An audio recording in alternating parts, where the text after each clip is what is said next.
Everyone, welcome to my channel. Today we're doing reading for sign of Leo. Keep in mind this does not resonate for every Leo. If you'd like a personal reading, it's going to be the first link in the description down below. Repeat that. First link in the description down below for a personal reading. You also find a bunch of other things there in the description. You can find my Etsy shop, which has my tarot and my oracle cards on there. A bunch of things there on my Etsy shop in the description down below. You can also find my shirt store, my website, different social media platforms I'm on, as well as Patreon. All that's in the description down below. And if you'd like to donate to the channel, feel free to do so. I do appreciate donations here. So we already have a card popping up here. We have number 7 with Seshta, whatever. Either way, Leo, I'm going to pull some cards from here, but it's not like a lot of cards like how we usually do, because they're going to sit here almost for like an hour with these cards from this book. So we're just going to pull a few, okay, because I already done that for a sign of Gemini, and I'm so tired now. But let's get to it.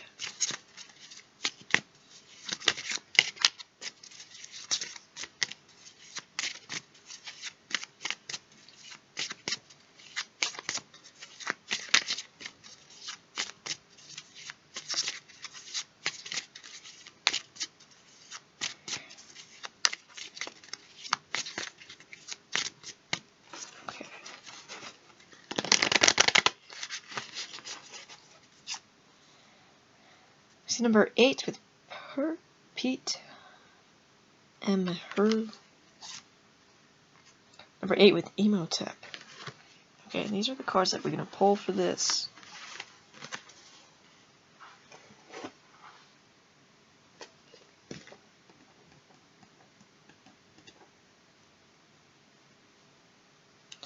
It's number 7.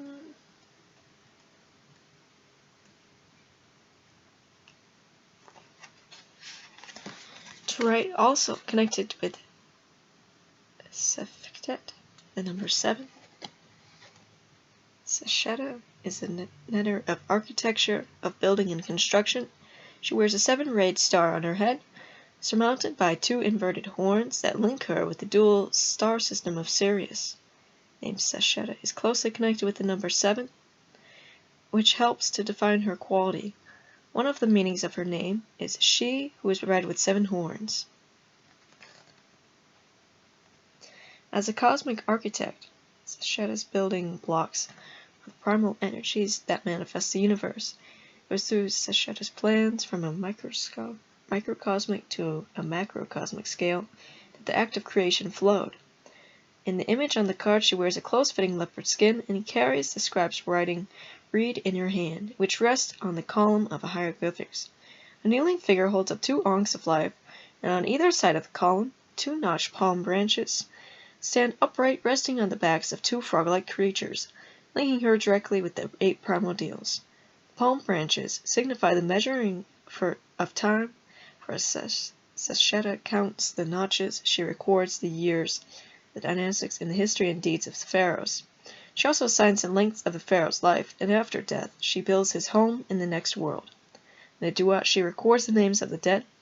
On a register, the names that Thoth will declare before Osir, as Thoth has the power of speech, so Sesheta has the power of naming each being, giving her a signature to all levels of creation and keeping track of every individual action. Together with Mat, Sesheta was considered to be a female counterpart of Thoth, and in this close connection is illustrated in her titles, Lady of the House of Books and the Lady of Letters. She was a patron god of writers and libraries, and described with Thoth as being inventor of the alphabet, building, creating, the construction of plans for the future success, linking one's energies to a larger plan, the writer. Be something with writing here that you're working on, something with creativity you're creating. Okay, Leo, you're building, you're constructing here, but you're connecting with this goddess most importantly.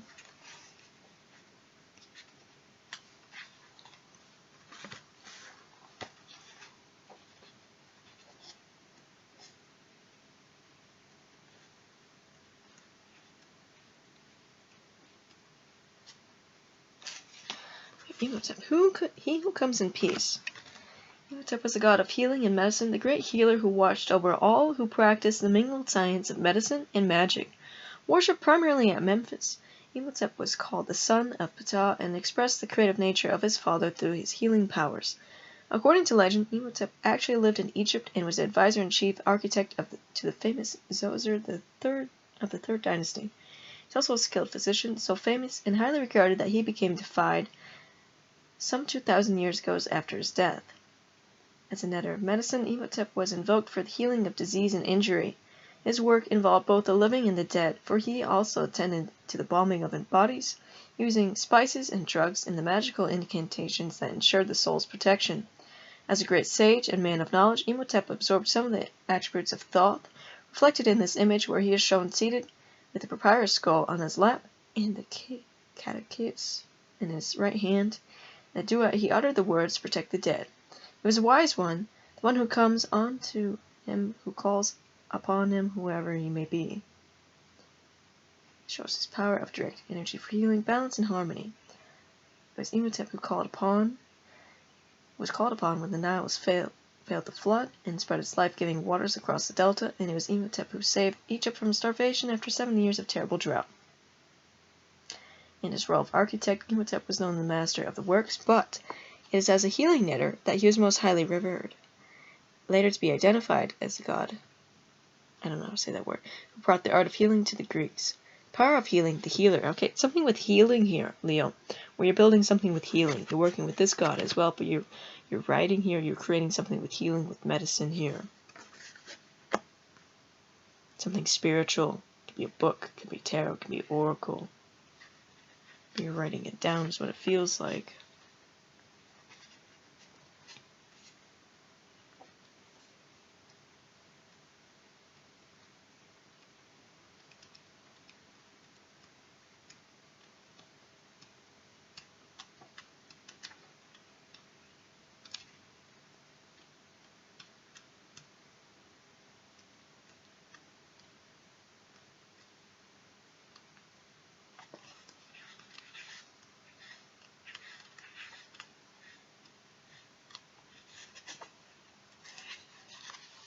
So you have coming forth by day. In the 12th hour of the night, the dead sun god is reborn under the form of the Khepra Ra.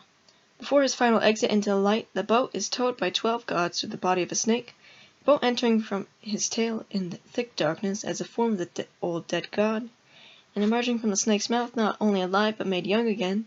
The meaning of this card is regeneration, seeing the cycle of the snake cycling through its skin every season to be physically renewed. The magical trip is over. The sun god has reached the end of the Amanta and passes through an opening in the final barrier, which is painted in black and dotted with red.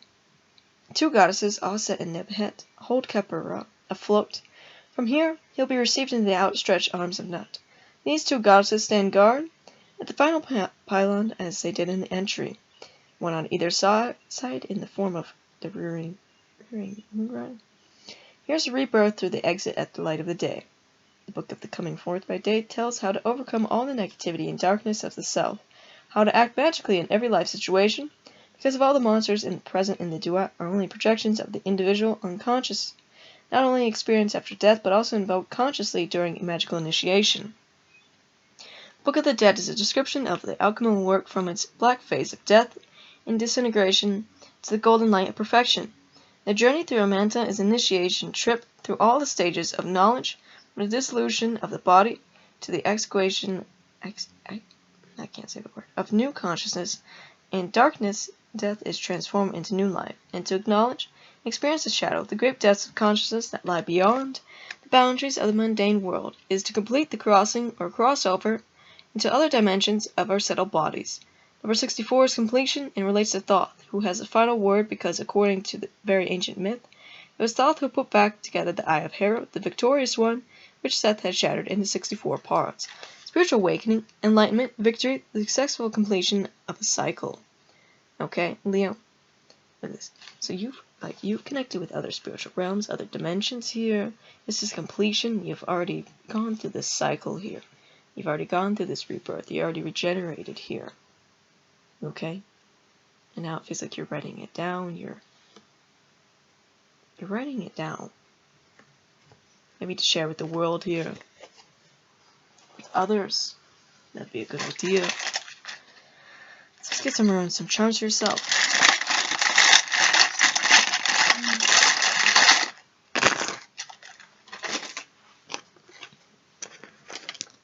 And the Sun Scarab Beetle, so you're obviously connecting with the Sun, with that being your ruling planet. We have the Scarab Beetle connecting with that of Egypt here, which we do have these cards. And the Moon, Dragon, the Star. You're also connecting with the Moon here, Leo. Okay, the Dragon, you're connecting with the Dragon to be the Chinese zodiac sign. The other Dragon, trying to be power, strength, good luck, prosperity, supernatural powers. We have the Star.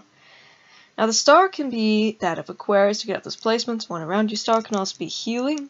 Star can also be wishing upon a star. Okay, we have this Moth Girl, which you're connecting to.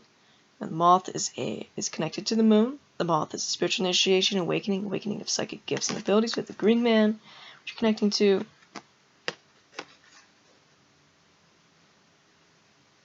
Yeah, we have a completion of yourself here, and we're having abundance and prosperity coming in, Leo.